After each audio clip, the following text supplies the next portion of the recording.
Tom. Me and my mom, we just moved in. 305. The hot water's not working.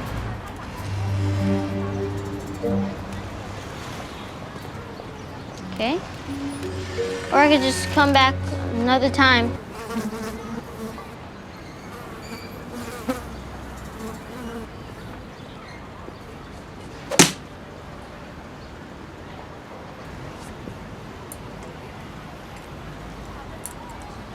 Hmm.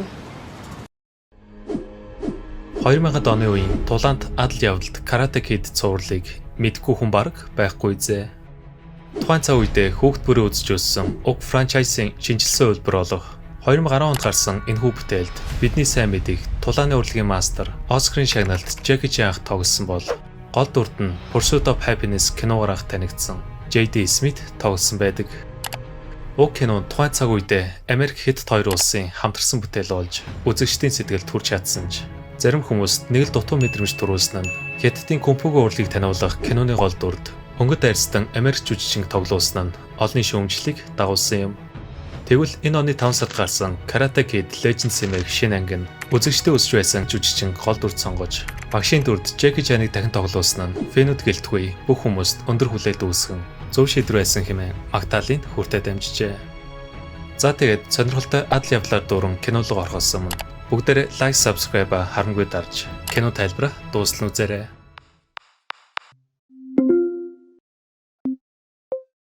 Энэхүү кино маань 1986 оны Япон улсын Окинава арлын нэгэн өглөөгөөр эхэлдэг. Мяги багш шинэхэн шав Даниэлдаа гэр бүлийнхээ төвгийг хуваалцсан каратегийн урлаг хизээ яаж үүссэн гэдгийг танилцуулах бөгөөд түүний ярьж байгаагаар Шимпо багш нь нэг өдөр далай загаслах үедээ шуурган тугдан Хятадын эрэг төрж их багш хаантай танилцсан энэхүү Тулааны урлагийг суралцжээ. Тулааны эрдмийг бүрэн эзэмшсэн тэрээр хожим Японд буцаж ирээд каратег олон таниулах ажилд орсон юм. Уг үйл явдлаас хойш Мяги болон хааны гэр бүлийн хооронд салшгүй харилцаа үүсч тэрхүү Тулааны эрдэм багшаас шавьд өвлөгдөн ирсэн байна. Ингээд үзэгдэл солигдсон одоо цаг үе рүү шилжих ба Хятадын нийслэлд байх нэгэн кунг-фугийн сургуульд хан багш нартай кунг-фугийн эрдмээс зааж байхын үед манай гол дүрийн хүү болох Ли Фон бусдаасаа онцгойрч ганцаараа таслаа давтж байхын тэр. Гэтэл тухайн мөчтөө зэрэгцэн хүүгийн ээж нь холоос ирж байгааг харагдсанаар хан багш Ли хоёрт уг мэдээ хүрч хатагтай Фон өмнө кунг-фугээс сууж том хүүгээ алдж байсан тул Лиг аюултай энэхүү Тулааны урлагаас хол байлгахаар шийдснээ учралж хэлэн хүүгийнхээ өмсч байсан сарвчтай малгайг дурсал болгон өгдөг. Хатагтай Фон Нью-Йорк хотод шинэ ажилд орж хүүтэйгээ хамт Америк руу нөхөр олсон тул тэр хоёр хан багштай хамгийн сүүлчийн удаа уулзж байгаа нь энэ бөгөөд дараах өдөр нь ээж хүү хоёр Америкт газардсанаар тэднийг цоошин адал явдал хүлээж байлаа. Ийхүү урт нийслэгийн дараа тэр хоёр Нью-Йорк дахь шинэ гэртээ ирдэг. Ли ээжээсээ зөвшөөрөл аван гэрийнхээ ойр орчинтой танилцахаар нэгэн пиццаны газар руу орон тус газрын эзэн Виктор мөн түүний охин Мята танилцах бөгөөд маргааш өглөө нь Ли цайны цагаараа ганцаархнаа хооллон шинэ сургуультай дасан зохицыг хичээж байгааг анзаарч болно. Гэртээ арих замдаа тэрээр өчигдөр танилцсан өнөөх охинтой таарах ба Ли юмыг авч өгөх үедээ өөрийнхөө тухай товчхон танилцуулж нэгэн Хятад дэлгүүр рүү хамт алхдаг. Замдаа тэр хоёр каратегийн бэлтгэл хийж өгөх хүмүүсийг харан Мятунд тийш орох хэрэггүй хэлэх энэ үед каратегийн багш аав нь хурдан өөрөө төлөхийг шаардаж харцаараа айлхан тэр хоёрыг холдоод хуучин найз залуу Конорт нь Мяг өөр залуутай явж байсныг ховлж ярих нь. What are you laughing at? Харин хооронд Мяг Хятад дэлгүүрийн эзнээс гуйсаар Лигийн Хятад хэлний ачаар худалдагчаас нь бараага хямдруулан тэрч бүхэл түүнээр Хятад хэл заалуулахар болж үүнийхээ хариуд Лид Нью-Йоркийг танилцуулахаар тохиролцсон. Тэр хоёрыг хамтдаа хотоор давхин цаг 100-аа өнгөрүүлж байтал гинт Мягийн скутер нэвдрэн зас аргагүй осноор метрогоор харихаар шийддэг. Ингээд тэдний метрогоор явж явах үед өмнөх Хекс найз залуу нь гарч ирхэн тэр. Конор Мяг өдөж хоргон Лиг зүгээр ойлголгүй кунг-фу мэддэг нь асууж холдгоос татгалзан уурандаа нүд рүү цогч авдаг. Нүдийг хавцсан байгааг харсан Мя пиццаны газартаа аваачин Виктор ээжээс нь нуухаар нүдийг бодож өгөн Мягийн хэлж байгаагаар аав нь энэ хоолны газар нээхээс өмнө хотын хамгийн шилдэг боксчдын нэг байжээ. Маргааш нь Ли зодуулснаа мэдэгдэхгүй хичээдэгч ээж нь нүдийг анзаарч өөрт нь ахиж ийм зүйл хийх гэж амласан ч амлалтын зөрчсөнд сэтгэл дундуур байв. Тэрээр хүүгээ зөвхөн хичээлд нь анхааруулахаар Алан гих онц сурлагтнаас давтлага авсан байх ба. Оройн Ли хуучин гэрээсээ авчирсан зургийн цомгааран ахтай хамт компьютер хичээлж байсан дурсамжаа эргэн санаж ах нь түнд луугаа өшөглөлт гих маш хэцүү техникийг зааж өгч байжээ. Удаах өдөр нь Ли гэрлүүг арих үед өнөөх дээрлүү Конор түүнийг элдвүүгээр харж ирсэн тул Ли ахиж доромжлуулахыг хүсэлгүй шууд зодолтоор шийддэг.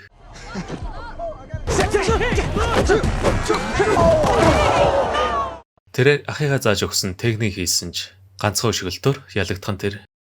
Конор түнд хэрвээ хариугаа авахыг хүсч байвал хотын каратегийн тэмцээнд өөртөө тулдахыг санал болгох ба оройн түүнийг Мягийн эвдэрсэн скутерын засч байх үед гинт хар уцтай залуус гарч ирэн Виктороос өрөө авахар цогч унаснаар Ли өөрийгөө хамгаалахын тулд тэдгээр залуусыг болгож өгдөг.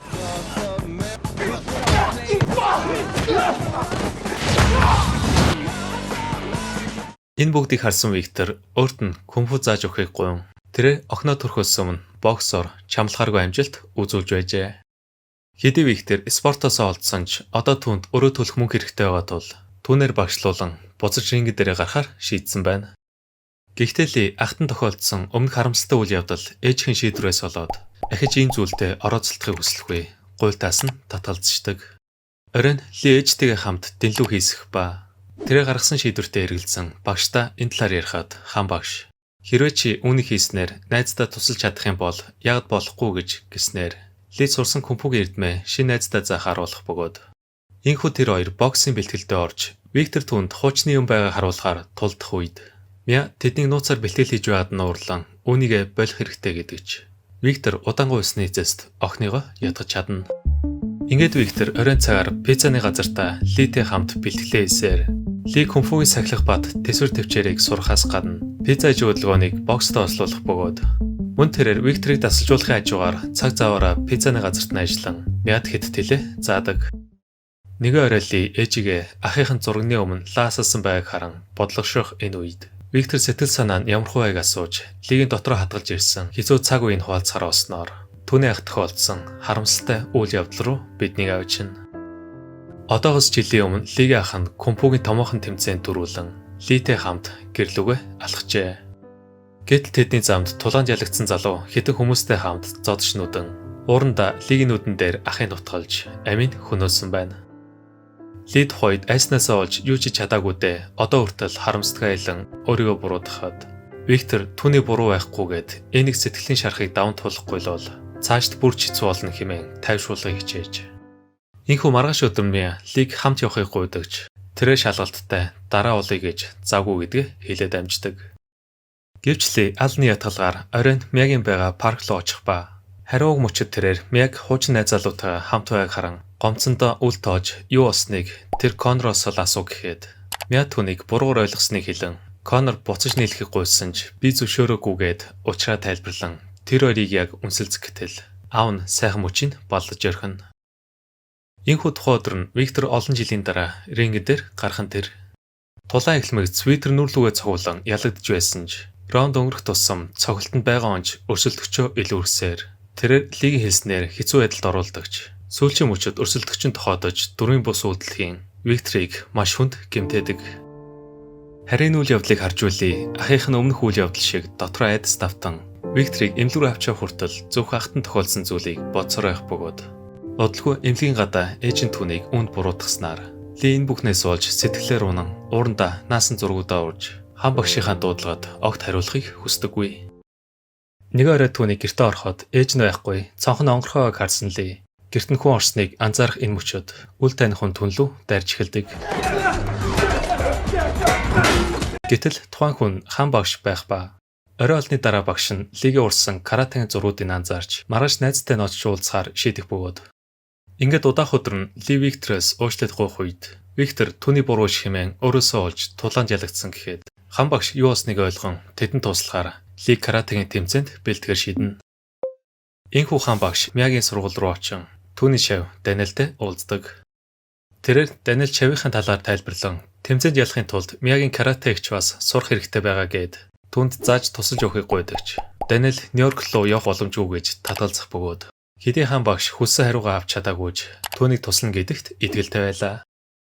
Харийн үеэр Ли Аланд бэлтгэл хийх газар хайж байгаа хэлэхэд Алан түүнийг байшин эдээвэр дээрх цэцэрлэгт хүрээлэн рүү авидснаар хаан багш тэр хоёр уг газарт бэлтгэлдээ ордог. Ли багшийнхаа зааж өгч буй дасгал бүрийг хичээнгүүлэн хийж хаан багш ээжтэй нь ойлголцсон тэмцээнд орох зөвшөөрөл авч хүүг өөрийнхөө чанга арга барилаар бэлдэж байх энэ мөчөд Даниэл сенсей шийдвэрээ өөрчлөн тэдэнд туслахаар ирсэн байх бөгөөд Ли сенсейд ёсолж хаан багш тэр хоёр хамтран хүүд Мягийн каратег зааж эхэлнэ. Тэрээр тэмцээн төрүүлэхийн тулд кунфугээс гадна каратег суралцаж байгаа нь ийм учиртай ба. Лиг хүнд хэцүү бэлтгэлээ базааж байх хооронд Конор ч мөн адил дасгал сургуультай хийсээр Ли энийг шаргуу бэлтгэлийг хайжуугаар мяд цаг гарган тэдний харилцаа сайжирч тэмцээний өмнөх өдөр манай хоёр дээвэр дээр болцсон нэг нэгэнтэй улам дотносон. Ингээд маргааш нь тэмцээн эхэлж Ли ихний тулаанд ядах юмгүй ялт байгуулдаг. Хаан багш сенсей хоёр Лид шинэ хөдөлгөөнөөсөө зааж өгөн түүний шүгийн дөрөвт шалгар хооронд нөгөө талд Конор өрсөлдөгчдөө илт илүүрхэж тэр хоёр аврагын төлөө тулдгаруулна. Харин үеэр Виктор бүрэн эдгэрч эмнэлгээс гарan тэр охинтойгоо хамт Лиг дэмжихээр тулаан болж буй газарт очдог. Гэтэл шигшээ тулааны өмнө Конорын найзууд Лиг гэмтэх гэж оролддогч хаан багш сенсей хоёр тэднийг болгож өгөн хөөж явуулах бөгөөд сенсей шипүү хоёр Лид өрсөлдөгчийнхөө өвчийг өөрт нь ашиглах мэхийг харуулна. Бэлтгэлийн үеэр Лиг өшгөлтийг харсан сенсейд луг өшгөлт техникийг өгөж болгох санаа төрж Конорыг хамгаалт авах яг тэр мөчт нь гэнт доороос нь дайрч түүнийг ялах хөдөлгөөнийг зааж сургадаг. Ли сенсейгийн зааж өгсөн шинэ өшгөлтийн төгс эзэмшихийн тулд тасралтгүй бэлтгэлээ хийсээр байх ба. Энэхүү тулааны өдөр нээж нь түүнийг дэмжихээр ирэн ах чинь чамаар бахархах байсан гэд чангаар тэрвэрч амжилт хүсэхээс гадна сенсей түүнд өөрийнхөө хачимакийг зөвлөснээр Ли гэр бүл найз нөхөд багшийнхаа төлөө Конорыг ялах хүч авдаг. Энэхүү тулаан эхлэхэд Конор Лиг илүүрхэн 4 оноогоор тэргүүлж эхэлнэ. Ли арай гэж сэргэн Конорын цохилтыг хамгаалж хариу давталсноор оноог тэнцвүүлдэгч. Конор хүчтэй цохилтоор Лиг газар унах үед тэрээр ах болон Виктор тохиолдсон мөчүүдийг эргэн санаж шүүгчийг тоож дуусгаас өмнө амжиж босч чаддаг. Тоо тэнцэн шийдвэрлэх уг мөчөд сүүлчийн оноог авсан хүн ялах тул Ли багшийнхаа заасан өнөөх хөшөглөлтийг хийхээр шийднэ. Конор өмнө шигээ цохилтоос нь болтон хариу давталтагч. Тэрээр Лигийн өрхөнд орж түнд ялагдхан тэр.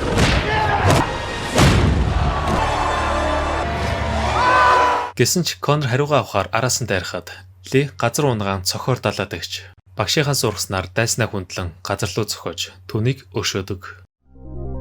Энэхүү киноны төгсгөлд авраг болсон түүнд бүх хүмүүс баяр хүргэн эцэст нь Лигийн хүсэл биеснэр кино маань өндөрлөж байна. Өнөөдөр ярьж өгсөн кино тайлбар маань таалагдсан бол лайк, subscribe харамгүй дарж бүгдээрээ удахгүй шинэ киногаараа уулзцгаая. Түр баяртай.